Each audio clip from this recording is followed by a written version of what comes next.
Hej og velkommen til. I dag vil vi gerne dele det helt perfekte festlook med dig. Husk, at du kan tage lige præcis, hvad du kan bruge af den her video, og så skip de trin, du ikke synes passer til dig. Men det første, jeg starter med, det er at arbejde på huden, hvor jeg lige primede først for at udjævne min huds tekstur og sørge for, at min foundation holder længere.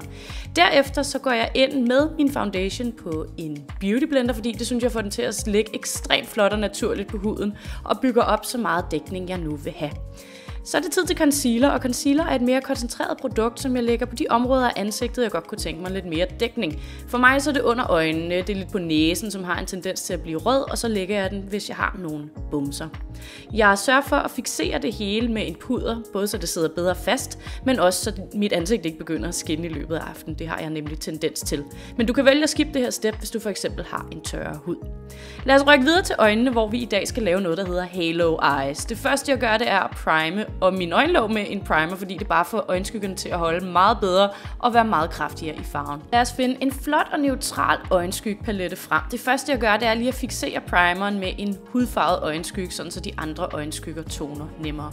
Derefter så går jeg ind med sådan en mediumbrun farve og kommer i det, der hedder globelinjen, altså lige der, hvor mit øjenæble stopper og mit brynsben begynder. Og der swiper jeg egentlig bare frem og tilbage, som vi kan se her, for at skabe en helt let skygge, som hjælper med at konturere mit øjenlåg. Derefter så går jeg ind med den store fluffy børste, jeg brugte allerførst for at tone kanterne. Og det her kommer I til at se mig gøre rigtig meget, fordi det sikrer et blødt og fint resultat.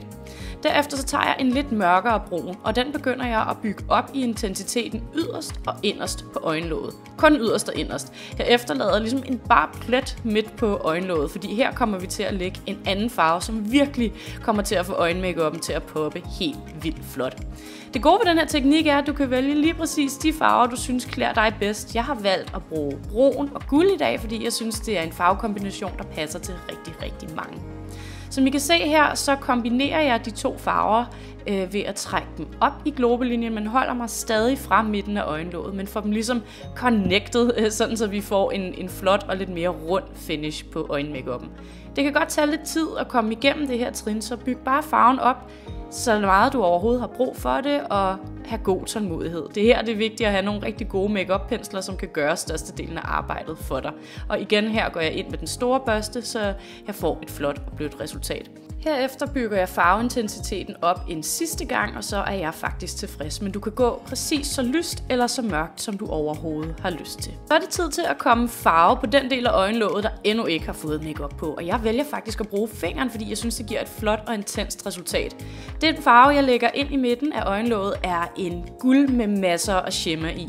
Og den har jeg valgt at bruge til et festlook, fordi den fanger lyset så flot, og jeg synes, den ser rigtig flot ud sammen med den brune farve. Men igen, du kunne jo eksempelvis lege med en sølv, eller en bronzefarvet, eller en lilla. Det er helt op til dig, hvilken farvekombination du vælger. Vi har bare valgt at gå med guld og brun i dag, som sagt, fordi vi synes, at det klæder langt de fleste rigtig godt. For at skabe lidt mere intensitet, går jeg ind med en mørkebrun eyeliner og lægger langs min våde kant. Nu gør jeg præcis det samme på mit nederste øjenlåg, som jeg gjorde på det øverste. Jeg tager nemlig den brune farve og lægger yderst og inderst langs mine vipper og efterlader et stykke bar hud i midten, som jeg så kommer den guldfarvede på. Og det her gør jeg for at binde looket rigtig godt sammen, så der foregår det samme øverst og nederst på øjnene. Og det lover jeg, der altså giver en virkelig flot effekt. Jeg synes især, at den guldfarve nede under øjnene virkelig får åbnet øjnene og skaber en illusion af store øjne, selvom vi faktisk lægger en lidt tungere øjenmakeup i dag.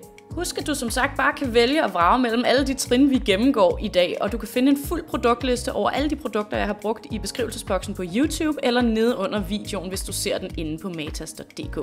Lige nu så er jeg ved at tage en mørkebrun farve og lægge som en lille eyeliner langs de øverste vipper, og så er det også bare tid til at komme en masse mascara på. Hvis du har lyst, så kan du også vælge at komme nogle falske vipper på, det vil også klæde looket rigtig godt, men jeg valgte bare at gå ind med en virkelig lækker og volumengivende mascara. Så er det tid til min øjenbryn, og dem tegner jeg op med en bryn blyant.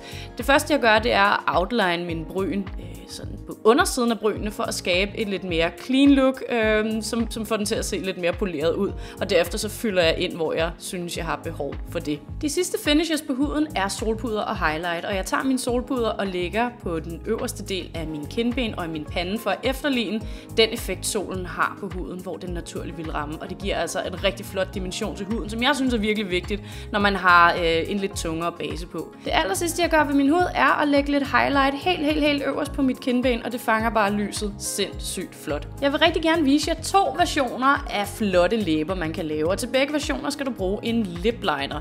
Den tegner jeg med langs min læbekant for at give det et lidt mere clean look, hvilket jeg synes er rigtig flot, når man har en lidt tungere øjenmakeup på, så er det flot, at læben også fremstår fuldstændig crisp.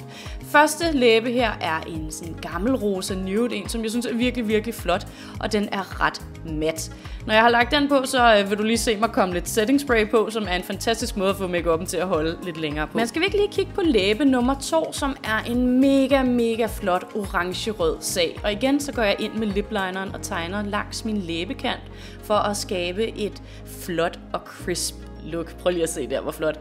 Og læbestiften bruger jeg bare til at fylde ud. Du kan også vælge at duppe lidt farve på læberne, hvis du ikke er til det helt intense look. Jeg synes, det er virkelig flot. Jeg er vild med det røde til den øjenmakeup, vi har lagt i dag. Og det her, det er faktisk det færdige look. Jeg håber virkelig, at du kunne bruge det.